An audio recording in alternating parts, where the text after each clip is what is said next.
இந்த வருடம் மகா கந்தசஷ்டி விரதம் அக்டோபர் 22ஆம் தேதி ஸ்டார்ட் ஆகுது. எல்லாருமே 48 நாள் விரதம், 21 நாள் விரதம்லாம் ஸ்டார்ட் பண்ணியிருப்பாங்க. அதெல்லாம் பண்ண முடியாதவங்க கடைசி 6 நாள் நம்ம விரதம் இருந்து சாமி கும்பிட்டாலும் ரொம்பவே நல்லது.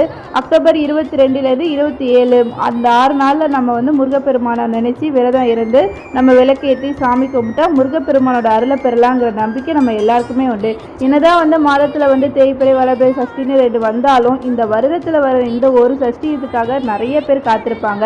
ஏன்னா சஷ்டியில் விரதம் இருந்து எந்த ஒரு விஷயம் செஞ்சாலும் அது நிறைவேறுங்கிற நம்பிக்கை எல்லாருக்குமே உண்டு.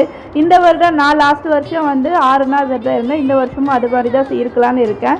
இன்னைக்கு நல்லபடியாக வெற்றிலை தீபம் ஏற்றி சாமி கும்பிட்டேன். 6 நாள் விரத முறையை நான் நெக்ஸ்ட் வீடியோவில் சொல்கிறேன். நான் லாஸ்ட் இயர் 6 நாள் விரதம் நல்லபடியாக செஞ்சுருந்தேன். எனக்கு ரொம்பவே ஹாப்பியாக இருந்தது. அதே போல் உங்களோட வேண்டுதலையும் நிறைவேறணும்னா அந்த நாளில் விரதம் இருந்து வேண்டுதல் வைங்க, நல்லபடியாக நிறைவேறும்.